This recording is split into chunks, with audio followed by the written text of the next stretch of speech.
Paz do Senhor, e sejam muito bem-vindos ao Gotas Teológicas. Hoje estaremos falando sobre a teologia da prosperidade, tá certo? Teremos a presença do evangelista Amós Batista. Daqui a pouquinho eu faço a pergunta para ele, mas antes eu gostaria de fazer um convite para você se inscrever no canal, curtir, tá certo? Para que tenhamos um alcance maior, tá certo? E antes de fazer a pergunta para o evangelista, eu gostaria de ler um texto da palavra de Deus no livro de Marcos, no Marcos capítulo 10, versículo 25. É mais fácil um camelo passar pelo fundo de uma agulha do que um rico entrar no reino de Deus. Certo? Esse é um texto que eu quero deixar para vocês já começarem a refletir sobre algo dito por Jesus, tá certo? A respeito que é mais fácil um camelo passar pelo fundo de uma agulha do que um rico entrar no reino de Deus. Outra coisa, a versão que eu li foi a versão século XXI, a Bíblia de estudo brasileira ou brasileira de estudo, tá certo? A primeira pergunta que eu gostaria de fazer para o evangelista Amós é a respeito do fato histórico em si, da teologia da prosperidade. Então a primeira pergunta é: o que é teologia da prosperidade? O senhor poderia nos responder, evangelista? O que é teologia da prosperidade? Venho com muita alegria cumprimentar ao meu amigo e irmão professor Jefferson Nascimento, do canal Gotas Teológicas, como também a todos os inscritos. E já lembrando aqueles que ainda não se inscreveram, que se inscrevam, ativem o sininho de notificações e deem o seu like, porque isso é muito importante para este canal. Querido professor Jefferson Nascimento, hoje nós iremos abordar um palpitante tema que é exatamente a teologia da prosperidade e a subversão da fé. E eu gostaria inicialmente de ler a palavra de Deus. Estarei lendo na versão King James atualizada da Bíblia, no Evangelho segundo escreveu Mateus, capítulo 6, versículos de 19 a 21 e o versículo 24. Não acumuleis para vós outros tesouros na terra, onde a traça e a ferrugem destroem, e onde ladrões arrombam e roubam. Mas ajuntai para vós outros tesouros no céu, onde a traça nem a ferrugem podem destruir, e onde os ladrões não arrombam e roubam. Porque onde estiver o teu tesouro, aí também estará o teu coração. Ninguém pode servir a dois senhores, pois odiará um e amará o outro, ou será leal a um e desprezará o outro. Não podeis servir a Deus e a Mamon. Aqui estamos diante de uma palavra clara, proferida por nosso Senhor e Salvador Jesus Cristo aos seus discípulos no Sermão do Monte. Quando olhamos para a expressão teologia da prosperidade, e essa é a nossa primeira pergunta: o que é a teologia da prosperidade?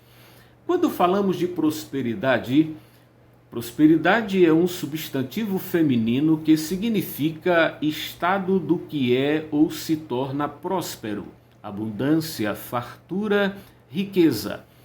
Teologia é o estudo da revelação que Deus faz de si próprio através das Escrituras Sagradas. A teologia da prosperidade, também conhecida como movimento da fé, oriunda dos Estados Unidos, e liderada por Kenneth Hagin, seguida por inúmeros pregadores mundo afora, inclusive no Brasil.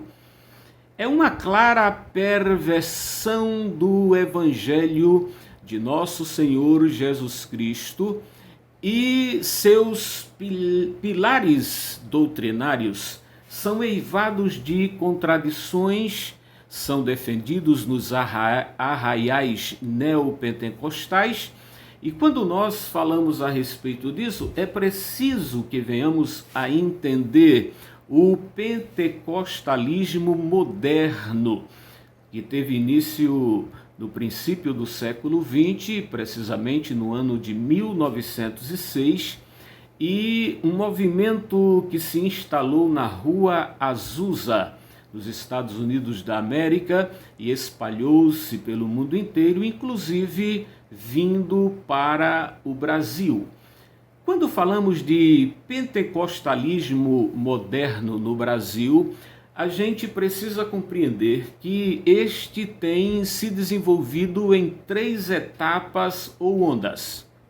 A primeira, nós podemos nos referir às igrejas Congregação Cristã e Assembleia de Deus, que tinha como ênfase os dons espirituais, o batismo com o Espírito Santo, com a evidência do falar em línguas, a santificação e o retorno de nosso Senhor e Salvador Jesus Cristo.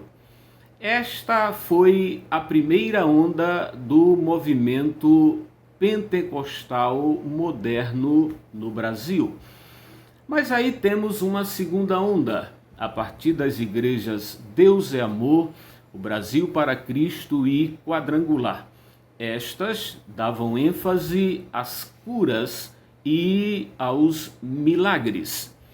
E aí podemos observar a terceira onda, que veio com as igrejas Universal do Reino de Deus, Internacional da Graça, Renascer em Cristo, Mundial do Poder de Deus, com ênfase na prosperidade material e financeira.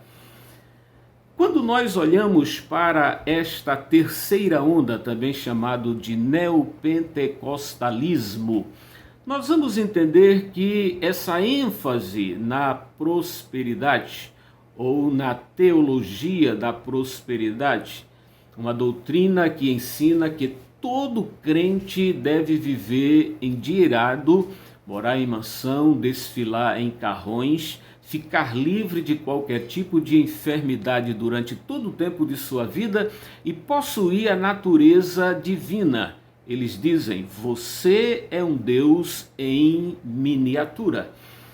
Nós poderíamos ainda, observando nesta primeira pergunta, o que é a teologia da prosperidade, observar os seus 3 pilares doutrinários mais evidentes, que é a maldição hereditária, a confissão positiva e a prosperidade financeira. A maldição hereditária é aquela que se diz que você traz na sua vida maldições por comportamentos de seus entes queridos que já partiram, outros que ainda estão em vida, mas que por conta destes comportamentos você foi alcançado por uma maldição. A confissão positiva é aquela que diz que você gera em você o que você quer ver materializado na sua vida. A sua palavra tem poder. Você, como um Deus em miniatura, que é isto que prega a teologia da prosperidade, tem autoridade para falar e, através do que você falar, as coisas se materializarem. Quando falamos da prosperidade financeira, e nós estamos vivendo dias em que as pessoas realmente frequentam os templos evangélicos, principalmente os neopentecostais, com esse objetivo de crescer financeiramente, de obter coisas materiais, não existe um compromisso, como na primeira onda, de santificação, de o aguardo do retorno de nosso Senhor Jesus Cristo, e também na segunda onda, que é curas e milagres. Hoje você observa que até mesmo algumas igrejas que começaram pregando o Evangelho segundo as Escrituras já modificaram a forma de pregar e já estão dizendo às pessoas que devem buscar a prosperidade financeira. Então, em suma, a teologia da prosperidade é essa subversão da fé, uma distorção do verdadeiro Evangelho de Jesus Cristo, que nos mostra que a finalidade maior da vinda de Jesus ao planeta Terra foi para buscar e salvar o que se havia perdido. Existem muitas pessoas seguindo esses falsos ensinamentos, enganando-se a si próprios, se enchendo de frustração, porque na realidade Deus não é mágico. Mágica é algo que está relacionado ao ocultismo. Você vê isso muito claro lá no capítulo 8 do livro dos Atos dos Apóstolos, aonde nós vamos encontrar a história de Simão o Mágico. E aí você percebe claramente que a teologia da prosperidade, ela diz mais ou menos isso. Você fala e Deus faz acontecer o que você falou. E isso dentro desta grande realidade da prosperidade financeira. Eu gostaria de ler a nota que nós temos no rodapé da Bíblia King James atualizada a respeito de Mamon. Jesus escolhe uma palavra aramaica, Mamon, para personificar um dos mais poderosos deuses pagãos de todos os tempos, o dinheiro. O adjetivo Mamon deriva do verbo aramaico Aman, que significa literalmente sustentar, e neste contexto significa amor às riquezas e a dedicação avarenta aos interesses mundanos. A gente precisa compreender que, em termos de adoração, nós temos o único Deus verdadeiro, Pai de nosso Senhor e Salvador Jesus Cristo, cujo interesse maior é a redenção da humanidade, visto que o homem caiu. A partir do capítulo 3, no livro do Gênesis, nós vamos encontrar a queda dos nossos primeiros pais, e daí surgiram todos os problemas e dificuldades que nós enfrentamos na vida, inclusive enfermidades e pobreza. A teologia da prosperidade diz que o legítimo cristão não pode ser pobre e nem pode adoecer.